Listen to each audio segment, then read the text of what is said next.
जय श्री कृष्ण मित्रों, we are crazy channel में तमारुं स्वागत है। आज आपणे बहार मार्केट में मळता एवा ज मेथीना गोटा घरे बनावीशुं। बहारथी एकदम क्रिस्पी अने अंदरथी जाळी पड़े एवा पोचा रूह जेवा मोढामां मूकता ज पीगળી जाय एवा मेथीना गोटा आपणे घरे बनावीशुं। तो चलो एवा गोटा कई रीते बनावा एनी आपणे स्टेप बाय स्टेप प्रोसेस जोई लईए। तो सौथी पहेला एना माटे आपणे मेथी लई लीधेली छे, जे आपणे एकदम झीणी साफ કરીને સુધારીને લઈ લીધેલી છે અને એને 2 થી 3 પાણીમાં આપણે ધોઈ લીધેલી છે અને આપણે એને સૂકવવા માટે મૂકી દીધેલી છે અને હવે આપણે એનું બેટર તૈયાર કરી દઈશું। તો મેથીના ગોટા બનાવવા માટેનું જે ખીરું હોય એના માટે આપણે ચણાનો લોટ લઈ લીધેલો છે। મેં 2 વાટકી જેટલો લીધેલો છે। અત્યારે તમારા ઘરમાં કોઈ પણ અવેલેબલ હોય તે તમે લઈ શકો છો। હવે આની અંદર આપણે મેથીના ગોટાને એકદમ क्रिस्पी અને અંદર તેલ ના ભરાય એવા બનાવવા માટે અંદર સોજીનો લોટ ઉમેરીશું। એટલે કે જે કરકરો આપણને બહાર માર્કેટમાં મળતો હોય કે તમારા ઘરમાં જે પણ અવેલેબલ સોજી હોય એ તમે અંદર ઉમેરી શકો છો। 2 મોટી ચમચી જેટલો મેં ઉમેરી દીધેલો છે। હવે આની અંદર આપણે મેથી ઉમેરી દઈશું સૌથી પહેલા, કારણ કે મેથી પાણીવાળી તમે ધોઈને લીધેલી હોય તો તમે આ ચણાના લોટમાં એને ઉમેરી દેશો તો એ કોરી થઈ જશે અને પછી તમે પહેલી જ વખત મેથીના ગોટા બનાવશો તો પણ બહુ જ સરસ બનશે। તો આ રીતના તમારે મેથી ઉમેરી દેવાની છે, એટલે એ ચણાના લોટ સાથે એકદમ ડ્રાય થઈ જશે અને પછી તમને પાણી ઉમેરવાની ખબર પડશે। તો જે પહેલી જ વખત ગોટા બનાવતા હશે તો એના પણ પરફેક્ટ બનશે।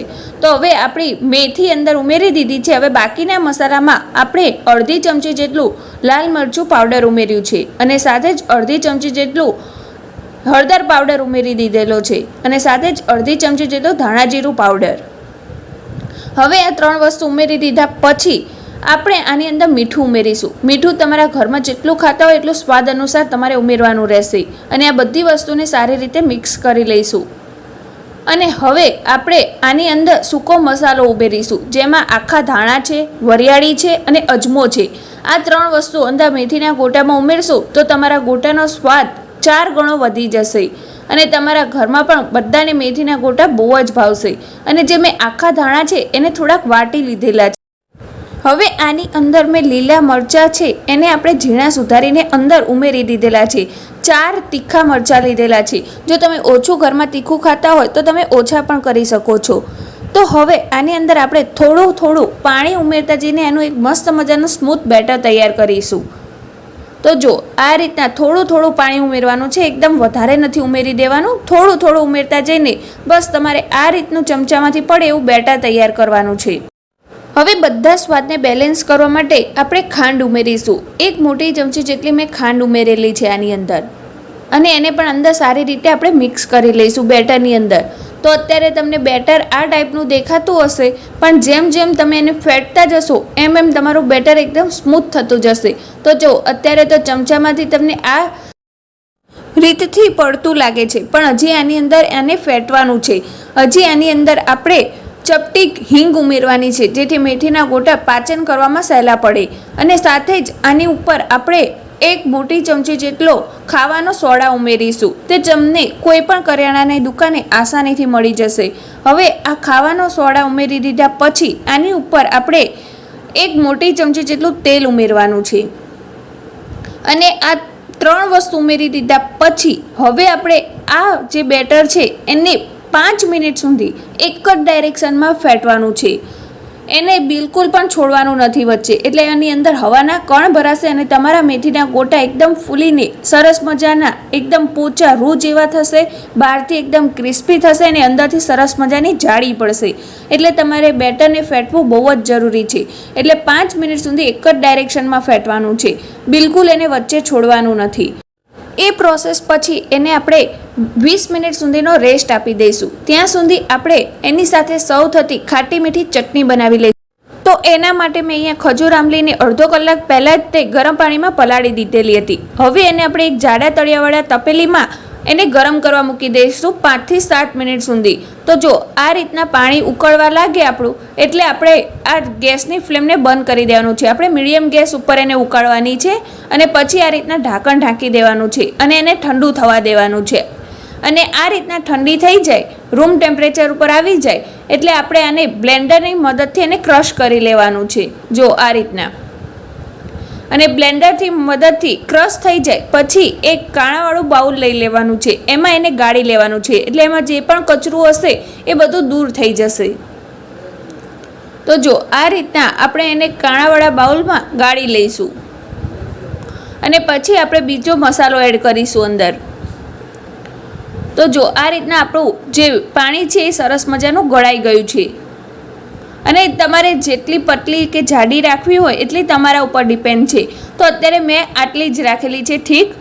હવે આની અંદર આપણે લાલ મરચું પાવડર અડધી ચમચી જેટલું ઉમેરીશું અને સાથે તમને હજી આ ઓછી ગળી લાગતી હોય તો તમે એમાં થોડીક દળેલી ખાંડ ઉમેરી શકો છો અને આપણે અડધી ચમચી જેટલું ધાણા જીરું પાવડર ઉમેરીશું અને સ્વાદ અનુસાર મીઠું ઉમેરી અને સારી રીતે મિક્સ કરી લઈશું। આ સારી રીતે મિક્સ થઈ જાય ત્યારબાદ એમાં આપણે સફેદ તલ ઉમેરી દઈશું। જો આ રીતના મિક્સ કરી લઈએ પછી આપણે આના ઉપરનો દેખાવ બહુ જ સરસ લાગશે સફેદ તલથી અને ખાવામાં આવશે તો પણ બહુ જ સરસ લાગશે। બહાર તમે જોતા હશો તો તેમાં પણ સફેદ તલ હોય છે ઉપર। તો હવે આને સારી રીતે મિક્સ કરીને આપણે આને સાઈડમાં મૂકી દઈશું અને આપણું જે બેટર રેસ્ટ કરવા મૂક્યું હતું એને હવે આપણે જોઈ લઈશું। તો આપણા બેટરે સરસ મજાનો રેસ્ટ કરી લીધેલો છે અને તમે પહેલાંની કરતાં અત્યારનું બેટર જોશો તો એકદમ મસ્ત મજાનું બેટર લાગી રહ્યું છે, એકદમ શાઇનિંગ વાળું લાગે છે, તમે જોઈ શકતા હશો। તો આપણે બેટરે રેસ્ટ કરી લીધો એટલે આપણે હવે એમાંથી ભજીયા બનાવવાનું સ્ટાર્ટ કરીશું। તો આપણે ગોટા બનાવવા માટે તેલ પણ ગરમ કરવા મૂકી દીધું છે મીડિયમ ગેસ ઉપર અને આપણે તેલને જોઈ શકીએ છીએ કે કેટલું સરસ મજાનું એ ગરમ થઈ ગયું છે। તો આ રીતના મેં ચમચામાંથી બેટર પાડીને જોયું તો તરત જ એ ઉપર આવી જાય છે, જો આપણી મમરી, એટલે એ સરસ મજાનું આપણું તેલ ગરમ થઈ ગયું છે। એટલે હવે આપણે આમાંથી ગોટા બનાવી શકીશું। તો પહેલાં આપણે જે આઈડિયાએ મમરીને પાડી હતી એ આપણે સાઈડમાં લઈ લઈશું એને એક ઝારીના મદદથી।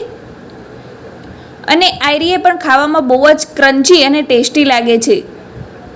તો જો હવે આપણે આને સાઈડમાં કરી લીધેલી છે અને આપણું જે બેટર છે એમાંથી ગોટા બનાવવાનું સ્ટાર્ટ કરી દઈએ। તમે હાથના મદદથી પણ બનાવી શકો છો, પણ જો હું આ રીતના ચમચાના મદદથી બનાવું છું તો પણ કેટલા સરસ મજાના પડી રહ્યા છે। તમે જો બેટર સારું હશે તો તમે ચમચાના મદદથી પાડશો તો પણ બહુ સરસ પડશે અને તમે હાથના મદદથી પાડવા માંગતા હોય તો પણ બનાવી શકો છો। પણ કોઈ પહેલી વખત બનાવતું હોય અને એને દાઝવાનો ડર લાગતો હોય અને કોઈ મૂકી ના શકતું હોય તો તમે આ રીતના ચમચાના મદદથી પણ મૂકી શકો છો। તો જો આપણે આટલા અત્યારે કડાઈમાં તમે ઉમેરી શકતા હોય એટલા તમારે ઉમેરવાના છે। તો જો કેટલા સરસ મજાના આપણા એકદમ મોટા મોટા અને સરસ મજાના ગોટા બનીને તૈયાર થયા છે। જો એની જાતે જ તેલમાં પલટાવા લાગ્યા છે, આપણે એને પલટાવાની જરૂર પણ પડતી નથી, એ જાતે જ પલટી રહ્યા છે। જો તમારું આવું બેટર સરસ હશે ને તો તમારા ગોટા પણ આવા જ થશે। તો જો આપણે આને 2 મિનિટ સુધી નીચેની સાઈડથી થવા દઈશું, ગોલ્ડન બ્રાઉન કલરના આપણે થવા દેવાના છે। જો તેલમાં તમે જોઈ શકતા હશો સ્ક્રીન ઉપર કે એ જાતે જ પલટી રહ્યા છે। જો એની સાઈડ એ જાતે ખુદ જ ચેન્જ કરે છે। તો જો હવે આપણે તો પણ એને એકવાર પલટાવી લઈએ, ક્યાંય કાચા હોય તો એ સરસ મજાના થઈ જાય। તો હવે આપણે 3 થી 4 મિનિટ સુધી રહેવા દીધા મીડિયમ ગેસ ઉપર અને પછી આપણે એનો ગેસની ફ્લેમને ફૂલ કરી દીધી હતી। તો જો કેટલા સરસ મજાના એકદમ ક્રિસ્પી અને ગોલ્ડન બ્રાઉન કલરના ગોટા બનીને તૈયાર થઈ ગયા છે। આ જોઈને તો મારા મોઢામાં તો પાણી આવી ગયું, તમારા મોઢામાં પાણી આવ્યું કે નહીં? અને આવી સરળ ટિપ્સ સાથે વિડીયો જોવા માટે વી આર ક્રેઝી ચેનલને સબસ્ક્રાઈબ કરવાનું બિલકુલ ના ભૂલતા અને તમને આ મેથીના ગોટાના વિડીયો પસંદ આવ્યો હોય તો લાઈક કરવાનું બિલકુલ ના ભૂલતા અને તમારા મિત્રો વચ્ચે શેર કરવાનું પણ બિલકુલ ના ભૂલતા। અને આગળ તમે કઈ રેસીપીનો વિડીયો જોવા માંગો છો એ પણ મને કમેન્ટ બોક્સમાં લખીને જરૂરથી જણાવી દેજો, એટલે હું એ તમારા વચ્ચે જરૂરથી શેર કરીશ। તો જો આપણે અંદરથી એને ચેક કરીએ, આ રીતના આપણા જે મેથીના ગોટા બનીને તૈયાર થયા છે એને હું નજીકથી બતાવું તો જો કેટલી સરસ મજાની અંદર જાળી પડી છે। જો તો તમે પણ આવી જાઓ, હવે આપણા ગરમા ગરમ ગોટા બનીને તૈયાર થઈ ગયા છે તો ખાવા માટે। તો ચલો હવે મળીએ નવા જ વિડીયો સાથે, ત્યાં સુધી બાય બાય, ટેક કેર।